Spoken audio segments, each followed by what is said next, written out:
Bonsoir à tous et à toutes. C'est toujours un plaisir d'être en France, en particulier en cette période de l'année. C'est tellement beau. Donc, rapidement, si vous avez des appareils photo, il faut que vous alliez vers le fond de la pièce. Vous savez, moi je suis habitué aux classes d'école. Tranquille, pas de téléphone, s'il vous plaît. Ne mettez pas vos iPads en l'air.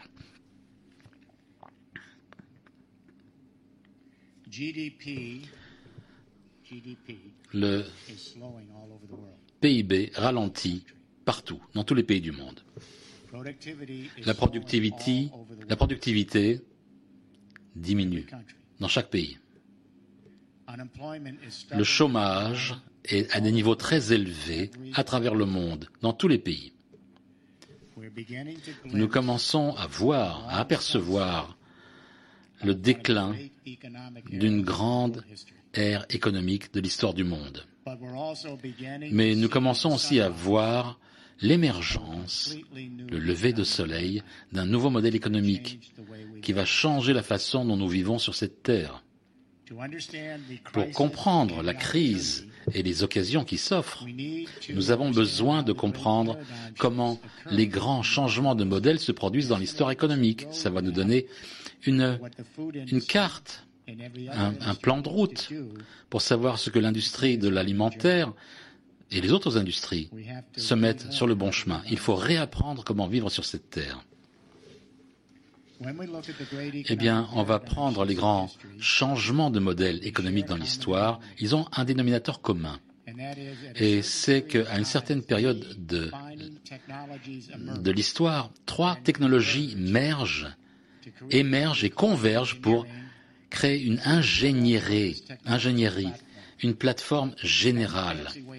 C'est une façon simple de dire, un peu compliquée en fait, de dire une nouvelle infrastructure.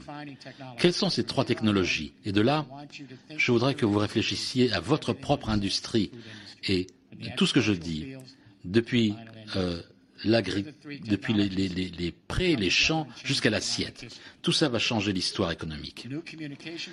Des nouvelles technologies de la communication pour gérer plus efficacement les activités économiques, nouvelles sources d'énergie plus efficaces qui donneront une énergie plus efficace et nouveaux modèles de logistique et de transport pour faire bouger les activités et transporter les activités de façon plus efficace.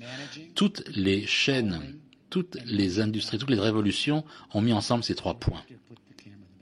S'il vous plaît, les appareils photo et allez au fond de la pièce, s'il vous plaît. Je vais vous donner un exemple. La première révolution du 19e siècle, d'accord? Les Britanniques nous ont fait passer de Gutenberg à des presses à vapeur. C'est un grand saut en avant dans la gestion de la communication. Et puis, les Britanniques ont mis en place le télégraphe. Ces techniques de communication ont convergé avec du charbon à bon marché et ils l'ont utilisé comme source d'énergie pour les nouvelles inventions. Et ils ont mis la machine à vapeur sur des rails, les locomotives, les trains, les rails. Premier pas du capitalisme industriel. 20e siècle, deuxième révolution industrielle, ce sont les États-Unis. L'électricité centralisée. Alexander Graham Bell invente le téléphone et met en place le système téléphonique. Plus tard, la radio et la télévision. Ces technologies de la communication ont convergé avec du pétrole à bon marché. Et puis, le moteur à combustion interne, une invention allemande. Et tout ça nous a mis sur la route. Les bus, les camions, les voitures, transport logistique à bon marché. Ça nous a permis de créer une nouvelle économie. La deuxième révolution industrielle nous a mis à travers le XXe siècle avec un pic en juillet 2008, le sommet en juillet 2008, lorsque le baril de pétrole a atteint $107 le baril. Et quand ça s'est produit en juillet 2008, souvenez-vous, dans vos propres industries, les prix de tout ce que l'on achetait dans les magasins a absolument crevé le plafond parce que tout est fait à partir de ou est transporté par les énergies fossiles. Nos engrais, nos pesticides sont du pétrole. Nos matériels de construction sont faits à propos d'énergie, à suite d'énergie fossile. Les médicaments, tout est fait à partir d'énergie fossile. Donc quand le prix de l'énergie fossile commence à crever le plafond, tous les autres prix suivent. Et à 147 $ le baril, la plupart de l'industrie a dû fermer la porte. Donc c'était le grand tremblement de terre économique. L'effondrement, 60 jours plus tard, du marché financier, c'était le deuxième choc. Non seulement nous sommes dans une grande récession, mais nous sommes dans les premiers pas d'un processus extrêmement long de fin de partie de la seconde révolution industrielle, basée sur un système de télécommunications centralisé, de l'énergie fossile, l'énergie nucléaire, et un transport basé sur l'énergie à combustion interne. Et ceci affecte toutes les industries, tout comme l'industrie agricole aussi, l'industrie alimentaire pareil. Je vais partager une anecdote avec vous. Quand Angela Merkel est devenue chancelière en Allemagne en 2005, elle m'a demandé de venir à Berlin dans les premières semaines pour l'aider à faire face à la question suivante, comment faire croître l'économie allemande. Quand je suis arrivé à Berlin, la première question que j'ai demandé à la chancelière, Madame, comment vous voulez faire croître l'économie allemande, l'économie de l'Union européenne et l'économie mondiale dans les dernières étapes d'une révolution industrielle, quand la télécommunication centralisée, l'énergie à combustion interne et l'énergie fossile est arrivée à maturité, est arrivée au maximum de sa productivité, on ne peut plus rien faire de plus. Ça ne fait aucune différence si vous êtes en Chine, en Sénégal, aux États-Unis ou en France. Tous les pays qui fonctionnent avec cette plateforme-là dans les 20 prochaines années ne peuvent pas faire avancer leur économie. Vous pouvez mettre de l'austérité, vous pouvez faire des réformes fiscales, des réformes du marché du travail, ok. Mais c'est la plateforme, c'est l'infrastructure de la nourriture à l'industrie manufacturière. Il n'y a plus de marge d'efficacité avec cette plateforme. C'est pour ça que la productivité baisse. Ce jour où j'ai rencontré la chancelière, j'ai mis en place cette idée de troisième révolution industrielle. Et finalement, autour d'un verre de vin, Jérémy m'a-t-elle dit, je veux ça pour l'Allemagne. Il y a 3 semaines, donc de 2005 à 2015, nous avons eu une réunion en Allemagne. Il y avait 61 gouvernements présents pour débuter le système que l'on met en place en Allemagne. Et je vais vous dire, le prochain endroit où ça va se produire, c'est en France. Ça va être la France et l'Allemagne ensemble. Voilà la troisième révolution industrielle en marche. On voit la convergence de la communication, de l'énergie et des transports à nouveau pour créer une nouvelle mesure, une nouvelle plateforme pour la vie économique. La révolution de la communication, c'est l'Internet. On utilise tous nos smartphones, nos mobiles, nos portables. L'Internet de la communication est en train de se changer pour arriver vers un Internet de l'énergie en Allemagne et un système de transport automatisé, numérisé et dans 10 ans, sans conducteur, un nouveau système, un nouvel Internet de transport. Et donc cette convergence de ces 3 Internets, c'est un super Internet. Ils vont créer le cœur de ce qu'on appelle l'Internet des objets. Nous connectons des capteurs dans toute machine, dans tout appareil de la chaîne de valeur. Nous avons des capteurs, vous savez qu'on a des capteurs dans le sol, des champs. On voit la salinité des sols et l'humidité du sol. Regardez, on va ramener ça à votre industrie. Nous avons des capteurs qui peuvent regarder les fruits et savoir quand est-ce qu'ils sont mûrs et quand est-ce qu'ils pourrissent, par exemple, pendant leur transport dans les entrepôts. Donc on sait à quelle vitesse il faut que cette nourriture, cette alimentation arrive dans les magasins avant qu'elle ne pourrisse.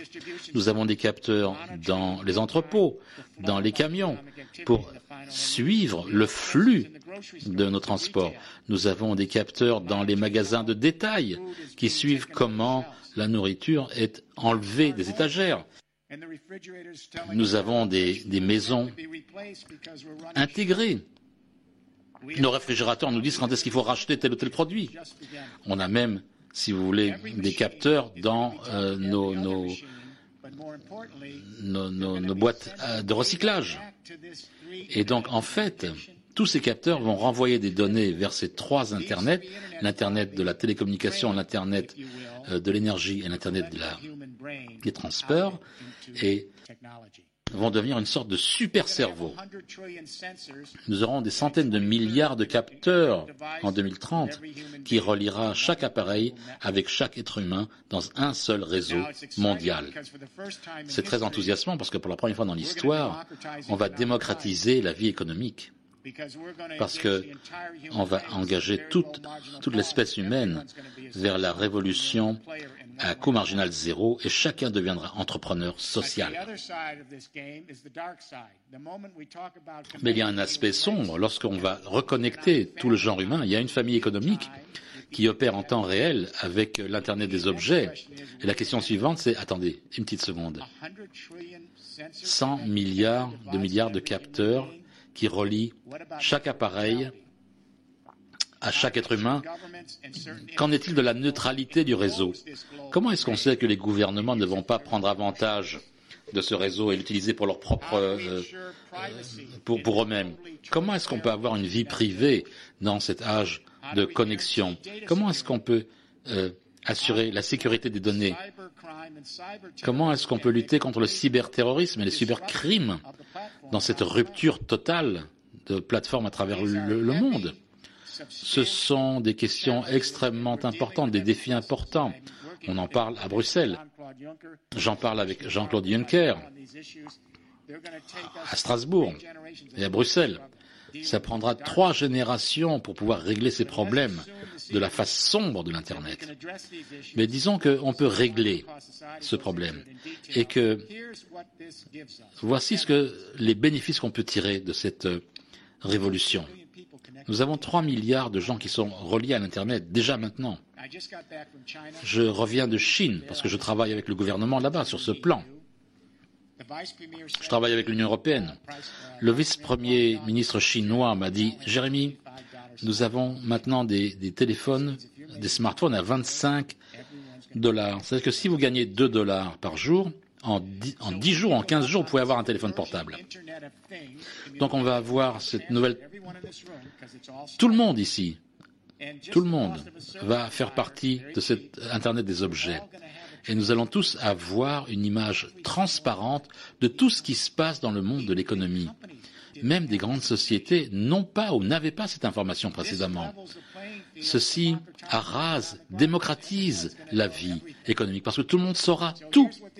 Donc voilà ce que ça signifie. Si vous êtes dans l'industrie de transformation alimentaire, si vous êtes une famille, si vous êtes une PME, PMI, si vous êtes n'importe quelle industrie, nous avons tous une chaîne de valeur parce que nous sommes des êtres économiques.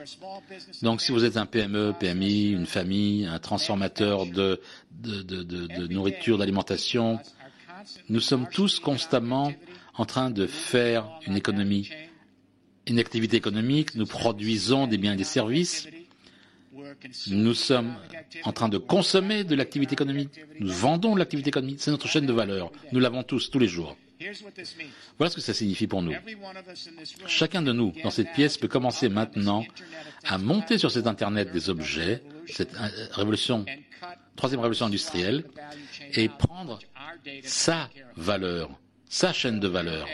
Donc, si vous êtes un fermier, si vous êtes un transformateur alimentaire de PME, PMI, si vous êtes un grossiste, vous pouvez trouver les données qui vous intéressent dans votre chaîne de valeur et vous pouvez utiliser vos propres algorithmes, vos propres analyses, créer vos propres algorithmes avec vos propres applications. C'est pas de la physique quantique, hein. Donc, dans chaque partie de la transformation alimentaire, vous pouvez utiliser les analyses, créer les algorithmes et accroître fantastiquement l'efficacité de chaque conversion que vous faites dans votre chaîne de valeur depuis le champ jusqu'à l'assiette.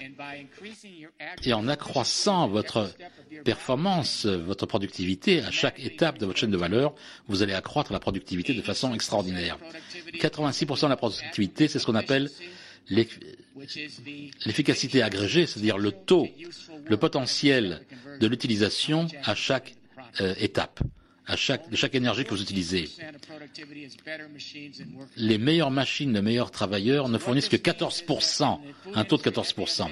Ça signifie que dans toutes les industries, accroître votre efficacité énergétique agrégée grâce aux algorithmes, grâce à vos applications, grâce au coût marginal zéro, vous pourrez aller de l'avant.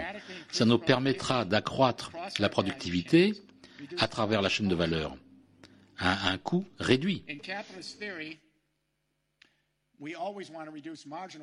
Dans la théorie capitaliste, on a toujours voulu réduire le coût marginal. Qu'est-ce que c'est qu'un coût marginal? C'est le coût de produire un bien après avoir remboursé, après avoir amorti les coûts. Donc, nous serons capables de réduire les coûts marginaux dans l'industrie alimentaire depuis le champ jusqu'à l'assiette. Donc vous aurez beaucoup de coûts marginaux qui seront réduits avec une productivité extrême et vous serez compétitif dans un monde à coût marginal quasi zéro, parce que tout le monde ne réussira pas à le faire. Certains biens et services vont devenir tellement bon marché du point de vue du coût marginal que le coût marginal va être pratiquement de zéro. Une fois que certains coûts marginaux arrivent à zéro, ils ne sont plus dans le marché, ils sont gratuits, ils sont partageables. Et la nouvelle économie du partage, eh bien, ceux qui sont nés en l'an 2000 ici commencent à la partager. Vous en avez entendu parler beaucoup de l'économie du partage. Le capitalisme donne naissance à une progéniture qui s'appelle l'économie du partage et les communaux collaboratifs. Cette économie du partage n'est pas simplement une addition, une couche supplémentaire du capitalisme. Non, c'est un nouveau système économique. Le capitalisme donne naissance à un nouveau système, l'économie du partage. C'est le premier système économique qui arrive à l'échelle mondiale depuis l'émergence du capitalisme et du socialisme dans la première moitié du XIXe siècle. Donc c'est quelque chose de très nouveau, mais c'est un événement extraordinaire. Et l'économie du partage, elle croît à côté du capitalisme. Mais le parent doit nourrir cet enfant, il doit le laisser grandir. Il faut que ça grandisse, que ça crée sa propre économie, que ça fleurisse. Mais si vous êtes un parent, vous savez que l'enfant transforme les parents. Dans ce cas, le capitalisme va être fondamentalement transformé par l'enfant auquel il a donné naissance. Parce que de plus en plus, ça va passer simplement de vendre des produits et des services. Et de plus en plus, ça va agréger les réseaux pour permettre à l'économie du partage de croître et de fleurir. Le capitalisme peut créer les applications, la connectivité. Nous, on va voir un système hybride qui est déjà présent parmi nous. Partie capitalisme, partie communaux-collaboratif. C'est déjà là, c'est déjà présent. Le capitalisme sera là aussi en 2050, côte à côte avec l'économie partagée. Mais ça ne sera plus l'arbitre de la scène économique. Il devra partager la scène avec son enfant, l'économie collaborative. On a déjà vu l'impact de ce que c'est que le coût marginal zéro. Ça a dévasté des industries en 15 ans et créé de nouvelles entreprises capitalistiques et aussi des entreprises à but non lucratif. Regardez, l'Internet de la communication, ça fait seulement 25 ans. Qu'est-ce qui s'est passé dans les 15 dernières années depuis Napster? Vous savez, le service de musique Napster. Certaines des plus grandes industries intégrées verticalement du XXe siècle ont disparu. En 15 ans. Nous avons une nouvelle catégorie.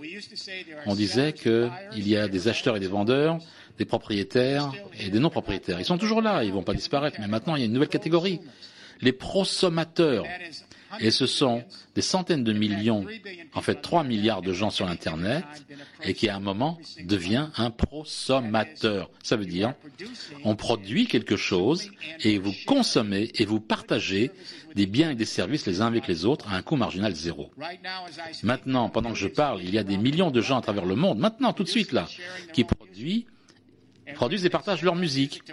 Qu'ils envoient cette musique à une personne ou à 1 milliard de personnes, le coût sera le même, quasiment zéro. Il suffit simplement d'un fournisseur de services. Il y a des millions de jeunes aujourd'hui qui produisent et partagent leurs vidéos YouTube sur une source ouverte, avec une source ouverte.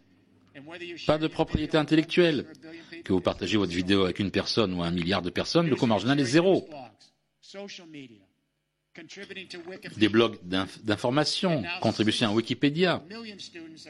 6 millions d'étudiants suivent des cours massifs ouverts sur Internet, enseignés par les meilleures facs, les meilleurs profs. Et ils obtiennent des diplômes à un coût marginal zéro. Que vous envoyez le cours à un étudiant ou 1 milliard d'étudiants, c'est le même prix. Donc certaines des entreprises intégrées verticalement du XXe siècle ont plongé. L'industrie de la musique a disparu quasiment. La télévision, vous savez, disparaît. Vous savez, les jeunes partagent leurs vidéos les uns avec les autres. Les journaux, les magazines font banqueroute. Mon livre était sur Internet avant même qu'il soit vendu en librairie. Mais de nouvelles industries ont émergé. Même si ces industries dont je viens de parler sont tombées, il y a des milliers et des millions d'entreprises capitalistes et d'entreprises sans but lucratif qui fleurissent sur l'Internet des objets. Pas simplement Facebook, Google, Twitter. Il y a des milliers de sociétés d'applications qui sont à travers tout l'Internet. Donc ce qu'on commence à voir, c'est une démocratisation du divertissement, de l'information et du savoir. C'était centralisé dans les mains de sociétés intégrées verticalement et maintenant, ce sont les jeunes qui ont démocratisé la culture, l'éducation et le savoir. Nous avons pensé qu'il y aurait un firewall, un mur, et que le phénomène de coût marginal zéro qui affectait ou impactait le monde virtuel ne passerait pas cette frontière, ce mur de briques pour aller vers le monde du concret. Eh bien, ce que je dis dans mon livre, mon dernier livre, c'est que ce mur est brisé. Ça s'appelle aujourd'hui l'Internet des objets, la troisième révolution industrielle, où l'Internet de la communication a convergé avec l'Internet de l'énergie renouvelable et vers cet Internet des transports tout nouveau nous dirige vers le coût marginal zéro, les énergies renouvelables produites par chacun sur la planète en moins de 25 ans. Nous allons vers des coûts marginaux très faibles de transport avec des systèmes de partage de voitures dirigés par GPS sans chauffeur dans moins de 20 ans. Qu'en est-il de l'énergie? L'Allemagne, par exemple. Le 26 mars, nous avons commencé notre plan en Allemagne qui est mis en place. Il y avait 61 gouvernements présents à cette conférence. L'Allemagne va vers l'Internet de l'énergie. 26% d'énergie verte en Allemagne, solaire et éolien. Donc avant 2020, on aura beaucoup plus. On sera avec les énergies renouvelables en 2040 en Allemagne. Dans 25 ans, 100% de l'énergie biorenouvelable. Les coûts fixes de ces énergies renouvelables sont sur une courbe exponentielle, exactement comme les ordinateurs autrefois. Quand moi j'étais gosse, je suis probablement le plus vieux ici, dans cette pièce. Les ordinateurs coûtaient des millions de dollars, il n'y en avait que quelques-uns. Aujourd'hui, on a un smartphone pour 25 dollars en raison de la loi de Morgan. On double la capacité, on diminue par 2 le coût tous les 2 ans. C'est une courbe exponentielle vers la négative. Même chose pour l'énergie solaire et l'éolien. Un watt solaire d'électricité coûtait 78 dollars à produire. 1 watt en 1977. 78 dollars pour 1 watt électrique. Aujourd'hui, c'est 36 centimes le watt. Vous voyez ce qui se passe? Ça va vers zéro. Dans les 25 années à venir, les techniques de culture, vous savez,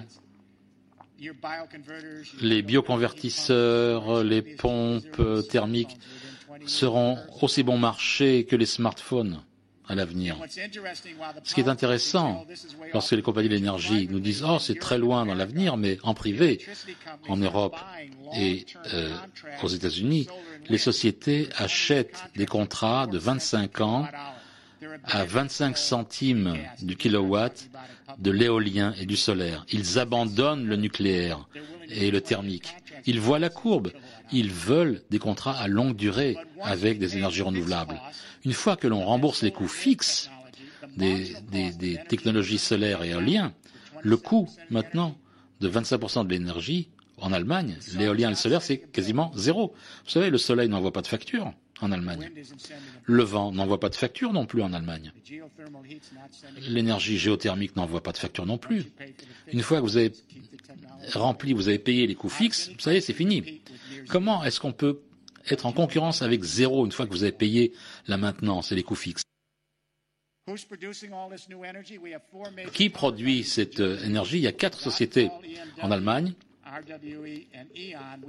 Ces 4 énergies, nous pensions qu'ils étaient invincibles.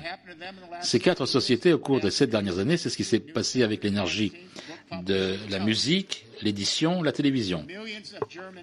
Des millions d'Allemands, des agriculteurs principalement, et je vais arriver à ce point-là plus tard, des agriculteurs, des consommateurs, PME, PMI, se sont réunis et ce sont les fermiers qui ont fait le plus, des petites coopératives, et ont monté de l'énergie renouvelable. Sans subvention. Vous savez, les banques savaient qu'elles seraient remboursées de leurs prêts grâce aux subventions pour l'énergie renouvelable. Tout le monde a eu des prêts et ils ont remboursé, et maintenant nous avons 1 million de bâtiments en Allemagne qui produisent de l'énergie. Allez en Allemagne, vous allez voir que chaque ferme a des turbines éoliennes, elle a des pompes géothermiques, elle a du solaire. En Allemagne, c'est partout. Même chose au Danemark. Vous voyez qu'on peut le faire dans des tout petits pays aussi. Que s'est-il passé avec les grandes sociétés productrices d'énergie? Elles ne produisent plus que 7% de la nouvelle énergie. On a démocratisé l'énergie en Allemagne. Aujourd'hui, il y a des millions de gens qui produisent leur propre énergie verte. Et dans 10 ans, il y aura des dizaines de millions.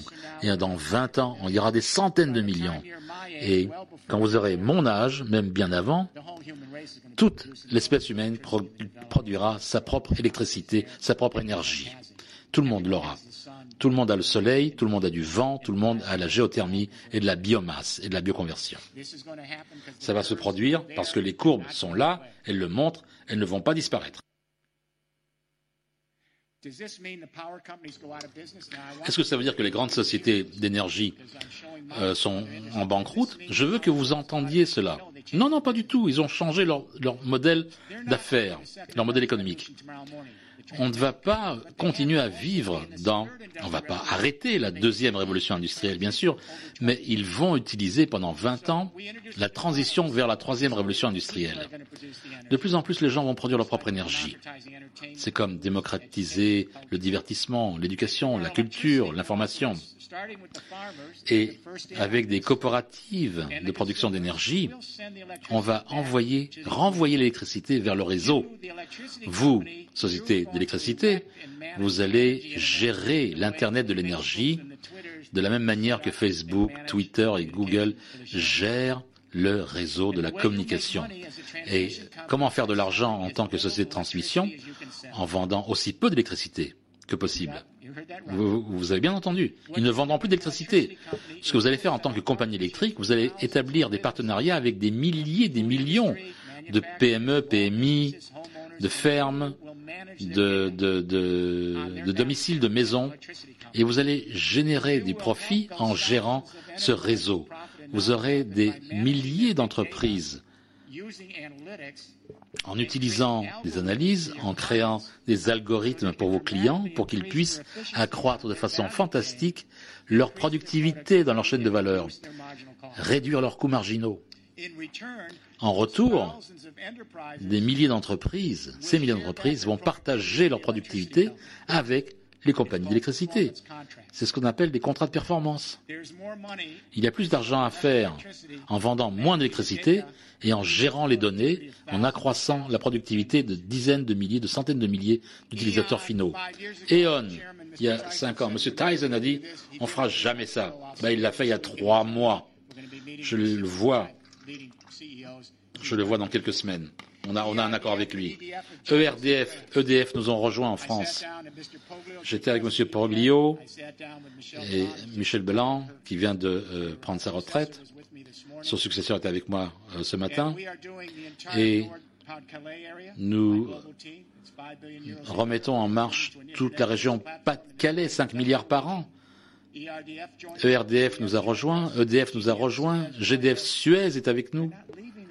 Ils ne quittent pas la seconde révolution industrielle, mais ils veulent rejoindre la troisième révolution industrielle. Et alors, quid de l'industrie agroalimentaire? L'Internet de l'énergie va en Chine. Le nouveau Premier ministre est arrivé au pouvoir, je ne le connaissais pas, et la première chose qu'il a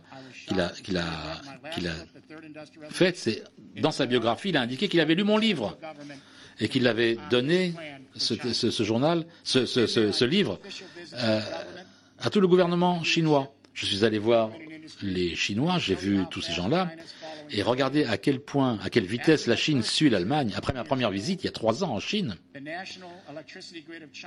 le réseau électrique de Chine a annoncé un investissement de plusieurs milliards de dollars pour mettre en place le nouveau réseau pour que chaque Chinois puisse produire son énergie électrique, solaire et éolienne et le renvoyer au réseau. Ils ne veulent pas être coincés dans la deuxième révolution industrielle. Ils n'étaient même pas dans la première révolution industrielle. Ils veulent être des leaders avec l'Allemagne dans la troisième révolution industrielle. C'est ça le plan pour l'Union européenne. Il faut que la France rejoigne l'Allemagne dans cette révolution aussi. L'Internet de l'énergie rend possible le transfert vers l'Internet du transport. L'Allemagne était au cœur de la deuxième révolution industrielle. On a construit tous des réseaux, les réseaux routiers. Vous savez, tous ceux qui ont moins de 31 ans ici le savent. Lorsque l'Internet de la logistique et la logistique de l'Internet nous a donné le GPS, nous a permis de passer de la propriété à l'accès aux services de transport. La génération du millénaire ne veut pas posséder une voiture. Les mamies et les papis, oui, ça, ils veulent avoir une voiture. Les jeunes veulent avoir la mobilité, ils ne veulent pas avoir la propriété du véhicule. Et ce qu'on voit, c'est que le partage des voitures, ça démarre dans le monde entier. Autolib, c'est le meilleur exemple, c'est le plus avancé. Mais il y a beaucoup de systèmes, beaucoup de sociétés à travers le monde, comme Autolib. Pour chaque voiture partagée, 15 voitures sont produites de moins. Larry Burns est un ancien vice-président de General Motors jusqu'il y a 5 ans. Il a mené une étude. Il a dit, dans les villes moyennes du Michigan, il est professeur dans l'université du Michigan, il a dit on peut éliminer 85% des voitures grâce à l'Internet des transports. On n'a plus besoin de voitures particulières. Les 25% de voitures restantes seront partagées. Ce sera guidé par GPS. On clique sur le smartphone et la voiture vous arrive directement en quelques minutes. Ce que je dis ici aux gens qui sont nés avec le millénaire, leurs enfants, leurs petits-enfants ne posséderont plus jamais de voiture. Jamais. C'est pas demain matin. Mais vous allez avoir cette transition rapide de la possession, de la propriété à l'accès. C'est la cause numéro 3 du changement climatique. Les émissions de gaz à effet de serre des véhicules. On va éliminer 85% des véhicules. Les 25% restants seront partagés. Ils seront des véhicules électriques ou piles à hydrogène. Ils seront construits et ils seront sans chauffeur d'ici 10 ans. Il n'y aura pas de chauffeur, pas de conducteur. À un coût marginal zéro. Vous commencez à voir les implications pour la nourriture, pour l'alimentation, pour l'agriculture.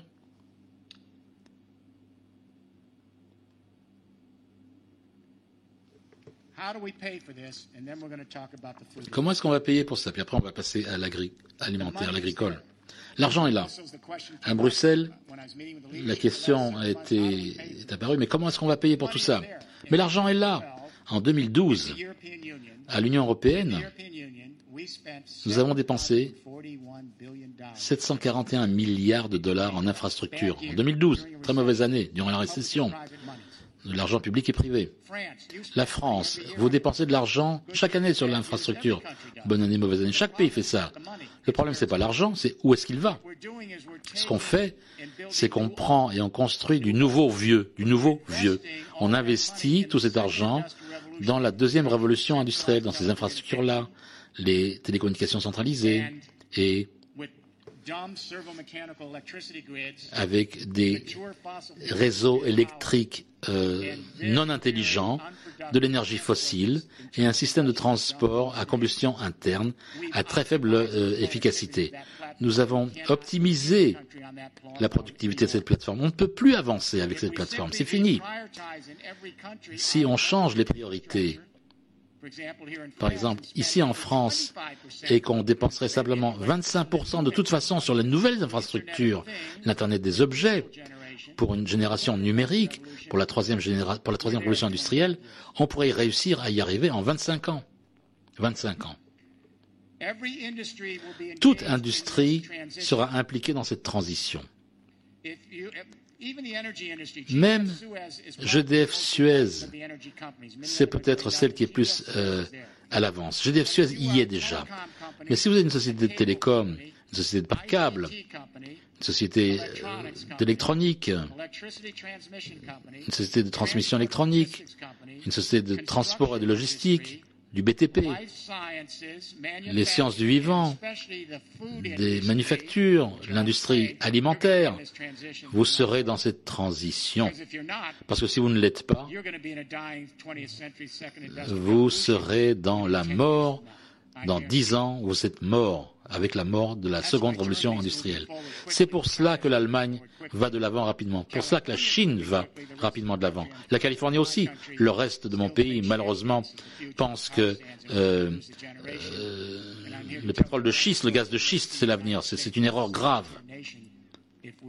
Et en fait, si on ne réussit pas à changer les mentalités, ce sera un pays du tiers-monde, les États-Unis, d'ici 25 ans. L'implication de l'industrie ramène au travail 2 générations. J'ai écrit un bouquin en 1995 qui s'appelait La fin du travail. Vous l'avez eu ici, en traduction française. J'ai dit qu'on va vers l'automatisation. On l'a fait. J'ai dit qu'on automatiserait les cols blancs. Oui, voilà, c'est fait. On n'a plus besoin des gens du dernier niveau aussi. On automatise aussi les gens qui pensent, les gens qui réfléchissent. Tout ça aussi a été automatisé. Mais on a besoin, pour transformer, pour aller vers la troisième génération, pour la troisième révolution industrielle, on a besoin de travailleurs faiblement qualifiés et moyennement qualifiés. Il faut reconstruire tout un réseau en France. C'est-à-dire que chaque bâtiment en France doit être refait. Il doit être isolé, il doit être rendu sûr parce que si ce bâtiment fuit, on ne peut pas mettre d'énergie solaire dans ce bâtiment. Donc ça donne du travail au BTP pendant 40 ans. En Nord-Pas-de-Calais, on va convertir 1 million de bâtiments dans les 20 ans à venir. Simplement une seule région, Nord-Pas-de-Calais. C'est une immense opération pour mettre cette énergie renouvelable. L'Allemagne a déjà converti 1 million de bâtiments et produit de l'énergie. En France, il faut prendre tout le système de transmission électrique et passer d'un système dormant à un système intelligent, de passer du cerveau mécanique au numérique. Qui est-ce qui va placer tous les câbles souterrains? Qui va mettre tous ces systèmes dans tous les bâtiments? Les robots ne peuvent pas le faire. Il faut prendre le réseau routier et le transformer de réseau passif à réseau actif. Il faut mettre en place des stations de rechargement absolument partout. Donc pour qu'on puisse mettre sa voiture et la recharger. Donc, autour des 40 années à venir, on peut engager toutes les industries en France et ramener les gens au travail. Mais il faut être clair que ce marché capitaliste automatisé dont je parle, une fois qu'il est là, il est intelligent, il fonctionne sur des algorithmes, sur les mégadonnées, et on a besoin de très peu de force de travail. Où va aller le travail alors? Certaines personnes disent « on payera tout le monde à rien faire ». Mais non, les êtres humains sont pas comme ça. On voit déjà où le travail ne va pas aller. Il va aller, en fait, le travail va aller vers l'économie du partage. C'est là où on crée du capital social, de l'environnement, des soins, les seniors, les aidants. Tous ces gens ont besoin, toutes ces choses ont besoin d'êtres humains. Donc, au long terme, on va avoir une transformation. Les machines vont faire le travail sale. On ne va pas perdre de vie humaine. Et les êtres humains seront impliqués dans un jeu plus actif dans l'industrie sociale. C'est déjà 10% de la force de travail aux États-Unis. Je crois que c'est 13% en France d'emplois dans le secteur à but non lucratif. Voilà ce qui est devant nous. Mais je voudrais parler de l'industrie alimentaire. Personne ne bénéficiera plus de l'introduction de la plateforme de l'Internet des objets que les agriculteurs, la transformation de la chaîne alimentaire, les grossistes et les détaillants. Disons que l'agriculture est l'industrie la plus inefficace en termes de chaîne de valeur. Beaucoup d'inefficacité. On va faire une transition. Je vais vous expliquer ce que je pense être le problème et comment faire cette transition. La véritable raison pour laquelle j'écris ce bouquin, même s'il y a simplement un demi-chapitre qui est dévolu, vous savez ce que c'est le problème? C'est que vos arrière-petits-enfants ne sont peut-être pas là. Je ne sais pas de vous faire peur. Nous sommes au milieu d'un changement climatique. Nous ne saisissons pas l'énormité de ce qui se passe. Nous sommes en danger. Je travaille depuis les années 70, depuis les années 80 sur le changement climatique. J'ai pensé que ça se produirait dans des siècles à venir. Nous n'avons jamais prévu la vitesse à laquelle ce changement climatique nous frapperait, parce qu'on ne pouvait pas modéliser les retours d'expérience. Et l'impact n'est nulle part plus fort que dans l'agriculture. Ce que les gens n'ont pas encore compris, c'est que le changement climatique, les gens disent « Oh, punaise, il neige !» alors qu'il devrait faire chaud. Regardez la neige qui tombe. Mais on n'a jamais expliqué. Ce qu'on n'a jamais expliqué, c'est que le changement climatique change le cycle de l'eau. Et l'impact principal, c'est sur l'agriculture. Si on ne peut pas nourrir le genre humain, on est mort. C'est une planète d'eau, une planète hydrique. Nos systèmes d'eau se sont développés sur des millions, des milliards d'années. Les échanges entre les nuages et la mer et l'eau. Pour chaque degré de changement climatique, d'accroissement de la température, l'atmosphère récupère 7% d'humidité supplémentaire. Il y a des précipitations plus concentrées dans les nuages. Ce sont des événements hydrologiques plus violents. Il y a des chutes de neige plus violentes. Il y a des inondations plus dramatiques en Europe. Plus de sécheresse en été. Il n'y a plus d'eau en Californie. Il n'y a plus d'eau au Pakistan. On le lit dans les journaux chaque semaine. Il n'y a plus d'eau. Il y a des sécheresses. Il y a des inondations, puis des sécheresses. On a des typhons, on a des cyclones de niveau 3, 4, 5 qui dévastent des pays. Notre écosystème ne peut pas rattraper la sécheresse. Donc, nous sommes poussés vers la fin. Nos scientifiques nous disent que nous sommes déjà dans la 6e extinction de l'espèce. Nous avons eu déjà 5 extinctions de l'espèce avant que les êtres humains ne soient sur Terre. Et à chaque fois, il y a eu quelque chose qui a changé rapidement dans la chimie de la Terre. Et il fallait 10 millions d'années pour que la vie revienne sur Terre. Nous sommes maintenant dans la 6e extinction. Nos scientifiques nous disent qu'on pourrait perdre 70% de toute forme de vie à la fin de ce siècle. Il y a des bébés qui n'atteindront jamais mon âge. Comme ma femme m'a dit, Et heureusement, on ne sera pas là pour le voir. 99,5% de toutes les espèces sur Terre, sur la Terre, 99,5% de toute forme de vie sont venues, sont apparues et ont disparu. Voilà, nous sommes la plus jeune des espèces sur Terre. Ça fait 175 000 ans que nous sommes sur Terre et nous pensons qu'il n'y a pas de conséquences à nos actions. L'agriculture est touchée la première. Vous avez vu ce qui se passe en Californie. Il n'y a plus d'eau. Ça se produit à travers le monde entier. Et puis on a aussi des inondations et des sécheresses. La chose intéressante, personne ne veut en parler, mais moi je serai direct avec vous. L'agriculture est un tiers du réchauffement climatique. Personne n'en parle. On parle des bâtiments, on parle des transports. L'agriculture est responsable du réchauffement climatique bien plus que le transport, mais personne ne veut en parler.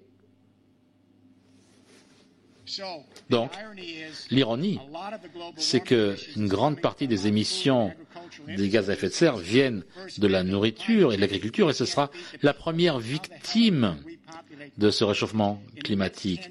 Et que va-t-il se passer si on n'arrive pas à nourrir les gens dans 25 années d'aujourd'hui? Pas 50 années, 25 années d'aujourd'hui.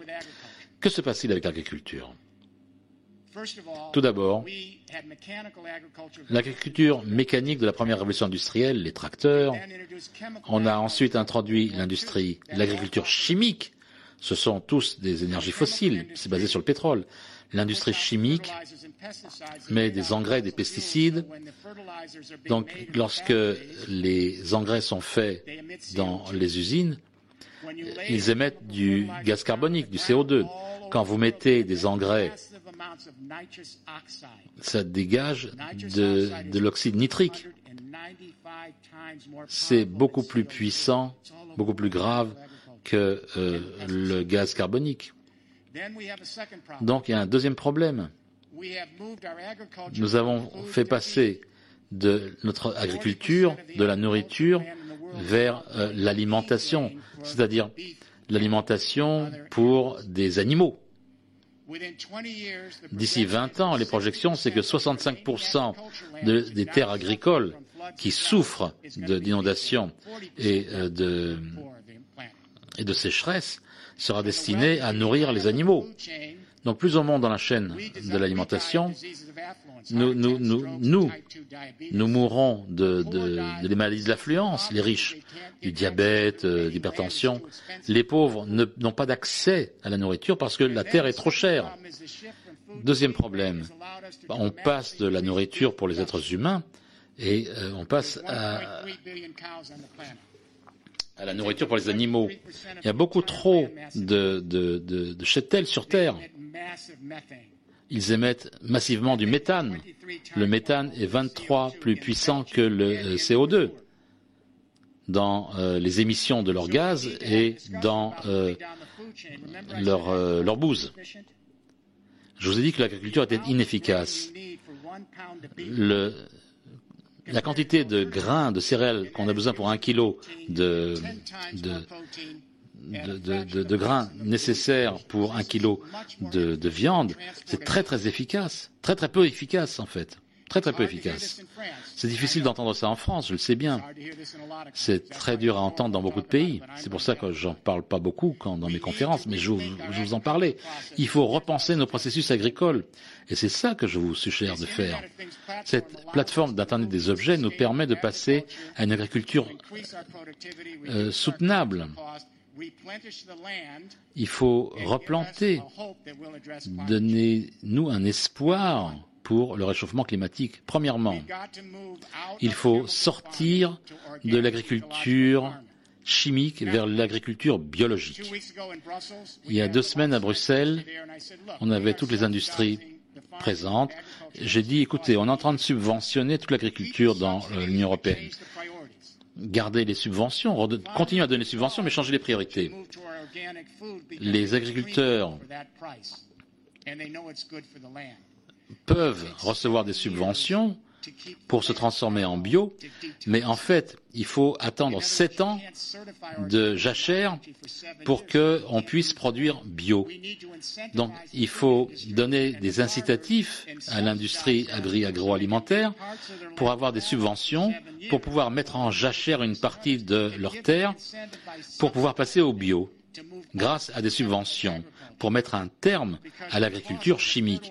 Parce que le coût des pesticides et des engrais, tout ça, c'est basé sur les prix du pétrole. Allez vers une agriculture biologique, soutenable, renouvelable, et vous allez baisser vos coûts fixes, et vous allez restaurer la terre. Donc, mais il faut que ça soit valable et que ça soit en faveur des agriculteurs. Il faut donner des incitations fiscales, de taxes, de subventions. Il faut que chaque agriculteur soit autonome sur le plan de l'énergie. Vous devez utiliser des machines jour et nuit, des tracteurs, etc. utilisent beaucoup d'énergie fossile. On va passer vers des piles à hydrogène et vers de l'énergie verte. Toutes les fermes devraient avoir des panneaux solaires, des éoliennes, des chaudières géothermiques pour pouvoir, et aussi des digesteurs de méthane pour pouvoir produire de l'énergie à coût marginal zéro. Ils peuvent revendre aussi de l'électricité au réseau. Chaque ferme devrait être un producteur d'énergie. Après avoir utilisé l'énergie nécessaire pour la ferme, on peut revendre cette énergie au réseau. On réduit donc les coûts et on arrive vers un coût marginal zéro. On va vers toute ferme autonome, indépendante, à un coût marginal zéro sur le plan de l'énergie. Si vous arrivez à l'Internet des objets, ça veut dire que vous pouvez envoyer vos marchandises dans des camions, dans des moyens de transport à énergie renouvelable, à coût marginal zéro. Les produits peuvent être envoyés vers les grossistes et les détaillants dans des matériaux plastiques biodégradables. Et là, à nouveau, avec les utilisateurs finaux, vous allez leur donner un produit qui est bon pour la terre, bon pour leur santé et bon pour les générations à venir. Ça pourrait être fait dès demain matin. Il faut simplement renverser les priorités des subventions en Europe et mettre tout sur cette transition à échelle de 25 ans. Si nous ne le faisons pas, dites-moi comment allons-nous être capables de fournir de la nourriture quand on voit ce qui se passe à travers le monde. Je ne sais pas si c'est trop tard, mais je sais que c'est le seul plan acceptable pour cette troisième révolution industrielle. Et voilà pourquoi. Un coût marginal près de zéro, c'est le moyen essentiel pour réduire notre empreinte carbone. Si l'industrie de l'alimentation, de l'alimentaire peut utiliser les algorithmes et les mégadonnées pour créer ces algorithmes justement, pour accroître leur efficacité et leur productivité dans chaque étape de leur chaîne de valeur, ça signifie qu'on utilise moins de ressources terrestres parce qu'on les utilise de façon plus efficace. Donc on a besoin de moins. Et ce que l'on produit à un coût marginal faible sur le marché capital ou à un coût marginal zéro pour l'énergie partagée, ce qui est partagé, on partage les habitations, on partage par Airbnb, on partage les voitures, on partage les jouets, on partage les outils. On utilise plus et on en prend moins. On partage. Ça peut se produire demain. J'ai entendu parler de l'économie de partage dans l'alimentaire. Avez-vous entendu parler, comment ça s'appelle ici? Visit Here. Nous avons un nouveau site web aux États-Unis qui s'appelle Eat With.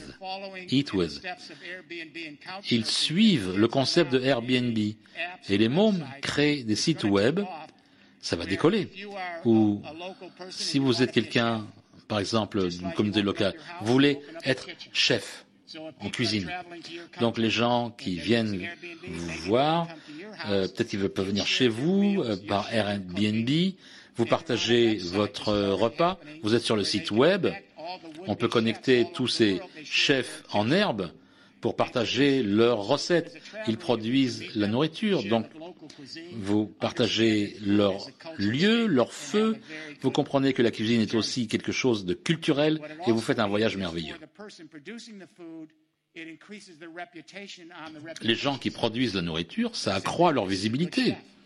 Les gens disent « Ah, c'est un bon chef !»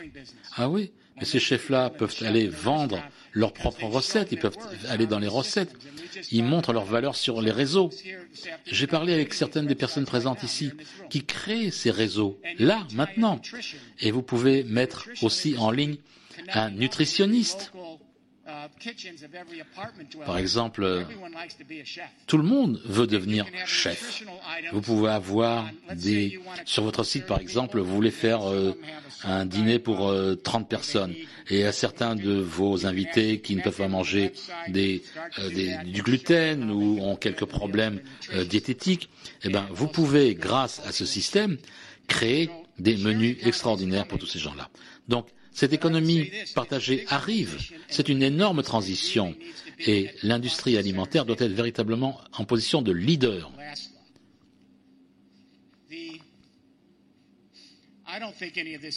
Je ne crois pas que ça soit facile à faire. Je ne suis pas un optimiste né, mais j'ai toujours eu un espoir. Mais je ne suis pas naïf. Vous savez, il faut avoir de la chance dans l'histoire. Parfois, les générations n'y arrivent pas parce qu'elles ne font pas attendre. Parfois, des désastres nous ralentissent. Parfois, nous sommes paresseux. On laisse les choses se produire. Il y a beaucoup de civilisations qui n'ont pas eu le dynamisme pour se sauver. Mais là, ce n'est pas une civilisation. C'est la biosphère en tant que telle. Et je dois convaincre tous les parents, tous les grands-parents, c'est de ça qu'on parle. Et je dois convaincre aussi tous les gens qui sont nés avec le millénaire. On est en France, pensez-y. Il y a 2 pays qui sont reconnus pour la cuisine dans le monde, c'est la France et l'Italie. Si vous voulez prendre ces 2 pays, ce sont les pays, quand les gens pensent à la cuisine, à la nourriture, à la bonne vie, ils pensent à la France, ils pensent à l'Italie, aucun doute.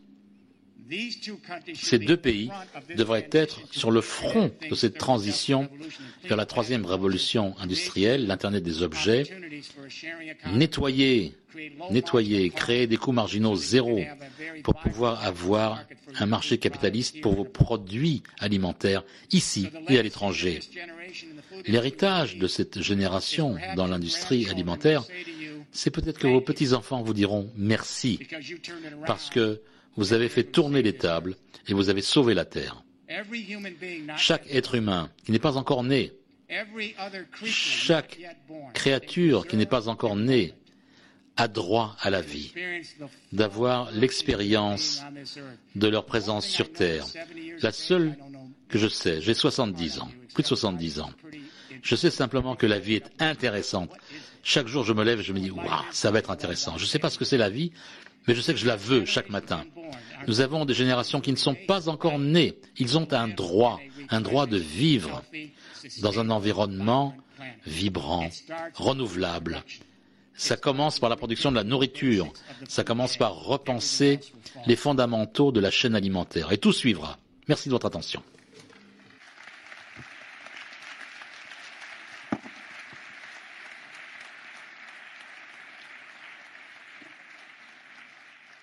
Jeremy Rifkin, bravo, merci pour cet exposé éblouissant. Donc on va vous donner un... Jeremy, can you hear me? Okay. So, we have 15 minutes for a Q&A. Take some questions. I'm sure that all you said, especially regarding the need to rethink the food process, the food chain, will trigger reactions, indeed. If you want, raise your hand if you want to ask a question, and you'll get a microphone.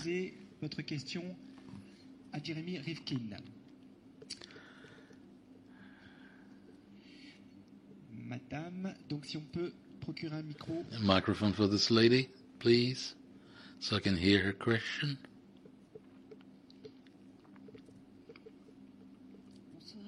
Good evening. Thank you again for this lecture. I'll ask my question in French. J'ai beaucoup de questions en tête. Lots of questions, but from the top of my mind, I'd like to hear your position. There's a circular economy also. How do you integrate it in your economic paradigm? How can all this grow together, the circular economy and your economy? J'ai parlé de l'économie circulaire. L'Internet des objets nous permet, à toutes les étapes de la chaîne de valeur, d'accroître notre efficacité et de réduire notre coût marginal, et donc utiliser moins des ressources de la Terre, mais de façon plus efficace. Voilà, ça fait partie de l'économie circulaire. Ce que l'on produit dans le marché capitaliste ou dans l'économie partagée peut être redistribué.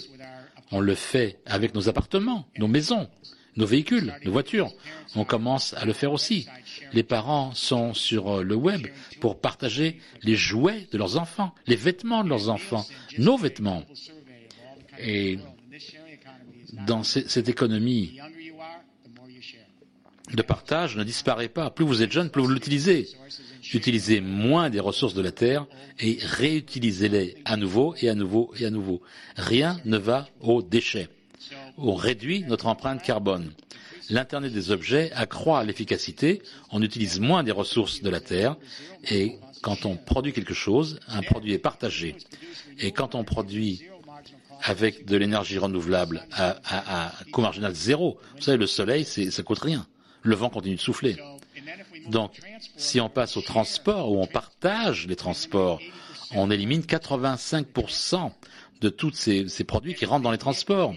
Et si les véhicules qu'on utilise sont mus par l'énergie renouvelable, ça fait partie de l'économie circulaire, tout ça. Ici, sur ma gauche, pour aller plus vite, je vous cède le micro. Yes, you didn't talk a lot about the finance industry. Vous n'avez pas parlé beaucoup de l'industrie de la finance. Quel est l'avenir de l'industrie de la finance dans ce scénario? Et que pensez-vous des politiques actuelles qui sont suivies par les banques centrales du monde? Je crois que les êtres humains ont perdu espoir, ont perdu confiance dans les banques en 2008. Vous savez, moi j'enseigne dans la plus vieille école de commerce du monde. À Wharton. J'ai enseigné des générations d'hommes d'affaires et de banquiers. Ce qu'on a maintenant, c'est la corruption au plus haut niveau du monde financier. Ils savaient ce qu'ils faisaient. Nous, on nous a emmenés balader. Et ce que j'ai à vous dire, et puis en fait, on les a tous sauvés. C'est honteux. On a dit qu'ils étaient trop gros pour faire faillite. Les gens étaient trop petits pour qu'on les sauve, les individus. Mais les banquiers étaient trop gros pour faire banqueroute. Ils vont devoir regagner notre confiance. Vous savez quoi? On va se passer des banques, on dit les jeunes. On va faire du crowdfunding. Donc, et ça marche. On démocratise la finance comme on a démocratisé l'énergie. On a démocratisé le divertissement. Le crowdfunding, c'est-à-dire le fait qu'on peut recevoir de l'argent par l'Internet. Vous dites sur Internet, j'ai besoin de tant d'argent pour créer cette entreprise. Chacun va vous donner 1 euro, 5 euros, 10 euros. Ça marche. C'est très petit par rapport à l'industrie bancaire, mais ça croît sur une courbe exponentielle. On aura besoin des banques, on aura besoin des institutions financières. Et ce que je leur dis, c'est que c'est leur occasion, c'est leur opportunité. Hein, vous savez, j'ai parlé aux banquiers. Je leur dis, c'est votre opportunité, non pas simplement de regagner la confiance, mais en fait, devrais-je dire, ramener, guérir l'industrie de la finance. Il faut qu'il soit présent dans chaque région du monde. L'industrie bancaire a tout cet argent, ils ne savent pas quoi en faire. C'est pour ça qu'il y a des prêts à un taux d'intérêt négatif, parce qu'ils ne savent pas quoi faire avec leur argent. Le problème, c'est que cette plateforme de la seconde révolution industrielle, il n'y a plus de bénéfices, c'est épuisé, c'est terminé. Donc s'ils investissent dans de nouvelles infrastructures, il y a immédiatement des retours sur investissement, des gains en productivité, plus de gens au travail, l'engagement de nouvelles entreprises. Donc il y a une opportunité extraordinaire pour les banques et l'industrie de la finance dans toute communauté, dans toutes les régions de France à travers le monde, pour nous rejoindre dans le Nord-Pas-de-Calais. La construction qu'on fait maintenant, On a invité ERDF, EDF, GDF, beaucoup de compagnies françaises. Il y a une chose qu'ils ont mis en place avec une des banques nationales en France où ils peuvent prendre votre épargne et vous pouvez prendre votre épargne et vous pouvez dire que, par exemple, cette partie-là de votre épargne, je veux qu'elle soit investie dans le Nord-Pas-de-Calais pour la troisième révolution industrielle. Vous pouvez le faire. Chaque région devrait être capable de le faire, pas seulement le Nord-Pas-de-Calais. Chaque région, la Bourgogne devrait pouvoir le faire. Je pense que l'industrie bancaire a vu beaucoup, en fait, il y a une jeune génération de banquiers qui veulent faire du bien et récupérer la confiance. Mais bon, il y a beaucoup de travail à faire. Dans le fond de la salle.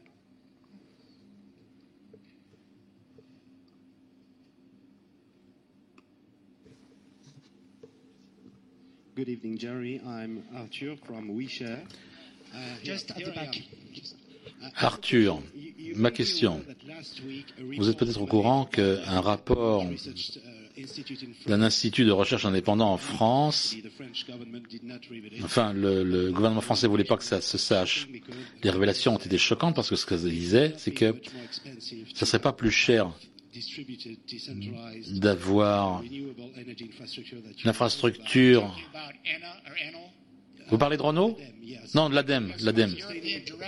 Oui, mon directeur européen m'a dit que ça s'est produit il y a 2 jours. À la fin des fins. J'ai travaillé avec ces gens-là depuis 10 ans. Mais vous êtes au fait que ça ne coûterait pas plus cher que de continuer l'énergie nucléaire. Mais nous, on continue avec l'énergie nucléaire, mais on n'investit pas beaucoup dans l'énergie renouvelable. Ma question, c'est comment est-ce qu'on surmonte ces intérêts particuliers, spécialement quand ce sont des intérêts gouvernementaux qui sont investis dans ces industries? La technologie est une courbe exponentielle. Donc, ce qui se passe avec les sociétés comme ERDF et EDF et E.ON, mais ils voient la courbe. Il n'y a aucun moyen d'y échapper. Le seul moyen d'y échapper, c'est d'incorporer la troisième révolution industrielle. Ils vont le faire. J'ai des discussions avec M. Conti. Tout le monde va aller vers ce nouveau modèle.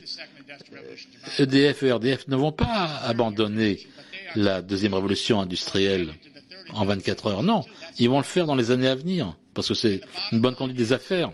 La conclusion, c'est que on ne peut pas être en concurrence avec de l'énergie à coût marginal zéro.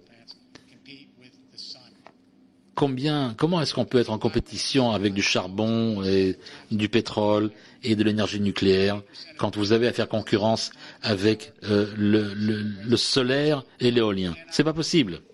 On ne peut pas être en compétition avec le solaire et le vent et la bioconversion et l'hydrogène. Je crois que la technologie nous y amène. Mais mon inquiétude, et je suis content que GDF Suez soit en tête. Exxon ne va jamais réussir à le faire. GDF Suez va dans cette direction. Mais ce qui va se produire, c'est que les autres industries voient les possibilités. Vous savez, j'étais avec le MEDEF hier à Paris, à leur réunion annuelle. Il y avait les présidents de toutes les associations d'entrepreneurs de toute la France. Ce que j'ai dit, c'est que pourquoi est-ce que vous ne seriez pas là, aux côtés de l'Allemagne? La France, comme l'Allemagne, a les industries de niveau mondial pour pouvoir le faire. Vous êtes au niveau mondial dans les télécoms, dans le câble, au niveau international dans la transmission de l'électricité, dans l'Internet, dans la production de l'alimentaire. Ne me dites pas que vous ne voulez pas rejoindre ce nouveau modèle de richesse. Je crois que ça va éclore aussi en France. Je crois que la communauté des entrepreneurs va dire au gouvernement, nous voulons que chaque région en France ait une carte pour aller vers la transition vers la troisième révolution industrielle. Ça ne devra pas être seulement dans le Pas-de-Calais, ça devrait être dans toute la France.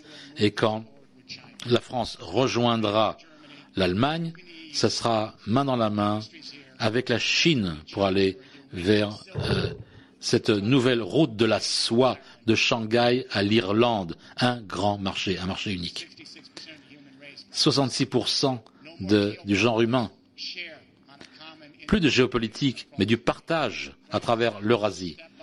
France doit se réveiller et travailler avec l'Allemagne, et ça devra se faire dans les 12 mois à venir. Une question ou deux, peut-être, avant de clore cette session. Sur ma gauche, je vous donne le micro pour aller plus vite. Merci. Question en français. Quand on partait en vacances, When we used to go for vacation by seaside, we had full of insects on our windshield. You said we should privilege l'agriculture biologique. the Aujourd'hui, donc, il y a des produits clean agriculture. dangereux pour les abeilles. There are dangerous products for bees currently in the air. A month ago, Le Sénat français French Senate rejected the outlawing of those products. How should we do? What can we do?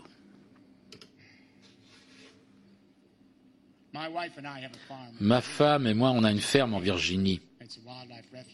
C'est une ferme à l'origine. C'est un refuge pour l'humain, pour tout ce qui se produit, pour tous les êtres vivants.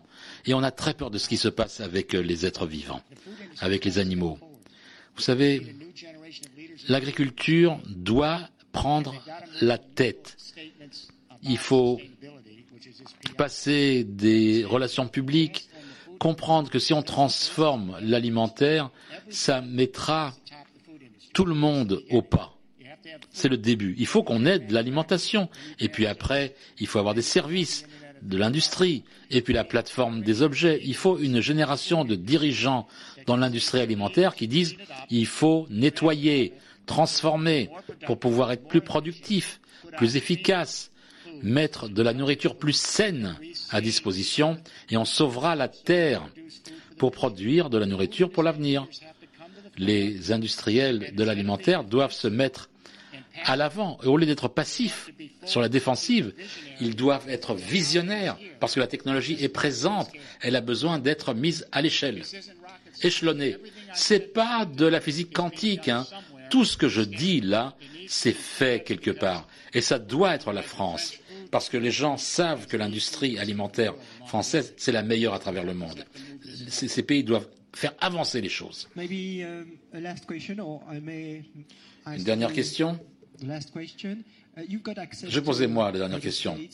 Vous avez accès aux chefs d'État, aux grandes institutions. Est-ce que vous sentez qu'il y a un changement d'état d'esprit chez les hommes politiques?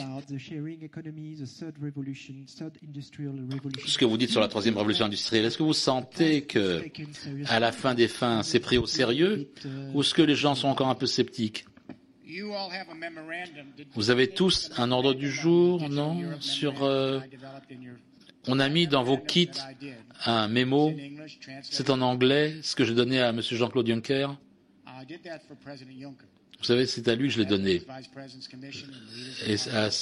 Et aux membres du Parlement européen. Et M. Juncker a dit, j'ai lu chaque mot de ce que vous avez écrit et c'est là qu'on veut aller. J'ai eu beaucoup de rencontres avec les dirigeants de l'Europe et vous allez voir un nouveau voyage de l'Union européenne. C'est-à-dire une nouvelle façon de voir. Il faut toujours aller de l'avant, sans ça on tombe. Donc, on avait la communauté économique du charbon et de l'acier, vous vous souvenez, il y a eu le marché commun avec la France et l'Allemagne qui dirigeaient.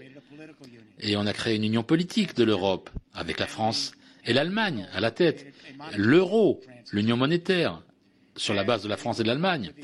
Et on est allé de l'avant vers les 28 membres de l'Union européenne, avec à leur tête la France et l'Allemagne. Maintenant, on a besoin d'un nouveau parcours. Et ce nouveau parcours, c'est la troisième révolution industrielle, l'Internet des objets, pour créer une plateforme intégrée à travers toute l'Europe et du partenariat. Il y a 300 millions, 500 millions en Europe, 500 millions avec l'Afrique du Nord, c'est le plus grand marché de l'Europe. Vous savez, C'est le nouveau développement, cela.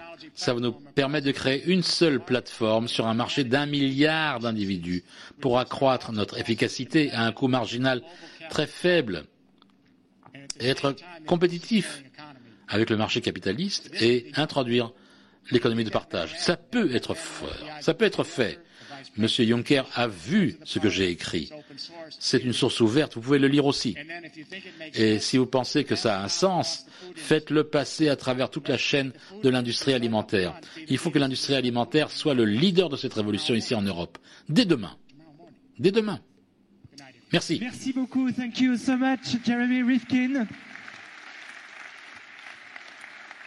Et je vous rappelle donc qu'il y a une